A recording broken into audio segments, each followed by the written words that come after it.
BRS working president మాజీ మంత్రి కేటీఆర్ మాట్లాడుతున్నారు. లైవ్లో చూద్దాం. పోతాము, అక్కడ ఎదురు చూస్తాం. ఎవరన్నా బాధ్యత గల మంత్రో ఉప ముఖ్యమంత్రో వస్తే వారితో కూడా మాకేం భేషజం లేదు. ముఖ్యమంత్రి రావాలి అని మేమేం అంటలేం. ముఖ్యమంత్రి గారి తరఫున ఒక మంత్రి వచ్చినా వారితో చర్చించడానికి మేము సిద్ధంగా ఉన్నాం. ఎందుకంటే ఇంపార్టెంట్ సబ్జెక్ట్, రైతుల సబ్జెక్ట్ కానీ తెలంగాణ యువత సబ్జెక్ట్ కానీ 2 లక్షల ఉద్యోగాలు ఇస్తానని చెప్పి అశోక్ నగర్లో ఛాయ్ అడ్డా మీద ఛాయ్ దాక్కుంటా రాహుల్ గాంధీ గారు స్వయంగా ఇచ్చిన మాట మీద కూడా చర్చించడానికి సిద్ధమా అని ముఖ్యమంత్రి గారు అన్నారు. దాని గురించి కూడా మేము సిద్ధమే. అందుకే ఇవాళ మేమందరం కూడా కదిలి ప్రెస్ క్లబ్కి పోతా ఉన్నాం.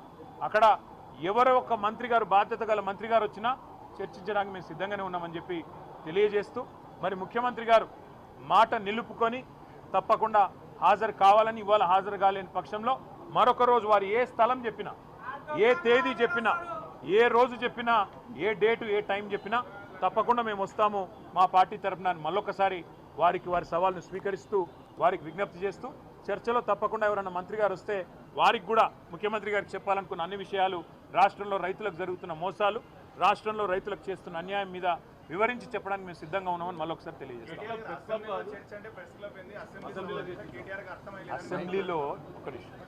అసెంబ్లీలో చర్చ అంటే అక్కడ మైకు ఇయ్యరు, కట్ చేస్తారు. అయినా అసెంబ్లీలో కూడా మేము రెడీగానే ఉన్నాం. మైక్ కట్ కాకుండా, మైకు కట్ చేయకుండా మా వాదన మమ్మల్ని వినిపించే అవకాశం ఇవ్వనండి. కెమెరా మా దిక్కు పెట్టరు, మైకు కట్ చేస్తారు. మా సీనియర్ మాజీ మంత్రులు మాట్లాడినా 6 సార్లు 7 సార్లు 8 సార్లు గెలిచిన శాసనసభ్యులు మాట్లాడినా వారి మైక్ కూడా కట్ చేస్తూ ఉన్నారు. ఇదా సంస్కృతి. అసెంబ్లీలో స్పీకర్ గారిని పాపం ఆయనని ఇబ్బంది పెడుతూ, అందుకే మేమేమనుకున్నామంటే గతంలో ఇదే రేవంత్ రెడ్డి గారు ప్రెస్ క్లబ్ కూడా మంచి వేదికనే, అది ప్రెస్ వాళ్ళ చేతుల్లో ఉన్న వేదిక, అదేమి ఎవరో మేమేదో ఏర్పాటు చేసిన వేదిక కాదు, ఒక న్యూట్రల్ వేదిక. మరి అసెంబ్లీలో ఎట్లాగో అసెంబ్లీ సమావేశం కూడా పెడతలేరు. మేము అడిగినాం గతంలో ఫార్ములా ఈ మీద చర్చ పెడితే అసెంబ్లీలో పెట్టమని అడిగినాం, పెట్టలేదు. ఆ రోజు ఫార్ములా ఈ మీద చర్చ లేదు, ఈరోజు ఫార్మర్ మీద చర్చ లేదు. ఎక్కడ అసెంబ్లీలో చర్చకు కూడా అవకాశం లేకుండా చేస్తూ ఉన్నారు. కాబట్టే మరి ప్రెస్ క్లబ్ అయినా రెడీ. రేపు అసెంబ్లీలో పెడతాను ముఖ్యమంత్రి గారు మాటిస్తే, మైక్ కట్ చేయకుండా స్పీకర్ గారు కనుక మాటిస్తే తప్పకుండా మా పార్టీ తరఫున మేము మాట్లాడతాం, వారి ఛాలెంజ్ స్వీకరిస్తాం. ఇప్పుడు కేసీఆర్ గారే నడుపుతున్నారా ప్రభుత్వాన్ని, లేక ఇంకెవరైనా నడుపుతున్నారా మాకే తెలియదు. ఇప్పుడు కేసీఆరే అసెంబ్లీ పెట్టాలి, కేసీఆరే నిర్ణయాలు చెప్పాలి, కేసీఆరే ముందు చెప్పాలి ఏదైనా సరే. మరి మీకు కదా ప్రజలు ఓట్లేసింది, మీకు కదా 420 హామీలు, మీరిచ్చిన హామీల ఆధారంగా కదా ప్రజలు ఓట్లేసింది. కాబట్టి నీకు చేతనైతే ప్రభుత్వాన్ని నడుపు, లేదా తప్పుకో కేసీఆర్ గారికి అప్పచెప్పు, ఏం చేయాలో మేము చేసి చూపెట్టు. Thank you. రారు అని ముందే మీరే డిసైడ్ అయిపోయారా?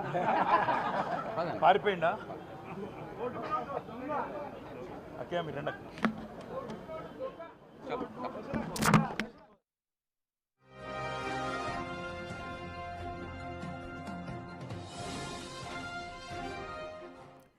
రెడీగా ఉద్యోగాల విషయంలో అయినా, రైతుల విషయంలో అయినా, నీళ్ల విషయంలోనైనా ఎప్పుడైనా చర్చకు రెడీ అంటూ బీఆర్ఎస్ వర్కింగ్ ప్రెసిడెంట్ మాజీ మంత్రి కేటీఆర్ స్పష్టం చేస్తున్నారు. సో ముఖ్యమంత్రి కాకపోయినా కూడా బాధ్యతాయుతమైన మంత్రి ఎవరైనా వచ్చినా సరే ప్రెస్ క్లబ్కి రావచ్చని చెప్తున్నారు. దాంతోపాటుగా అసెంబ్లీలో కూడా తమకి పూర్తిగా మాట్లాడే అవకాశం కల్పిస్తే అక్కడైనా కూడా చర్చించేందుకు సిద్ధమని చెప్తున్నారు కేటీఆర్.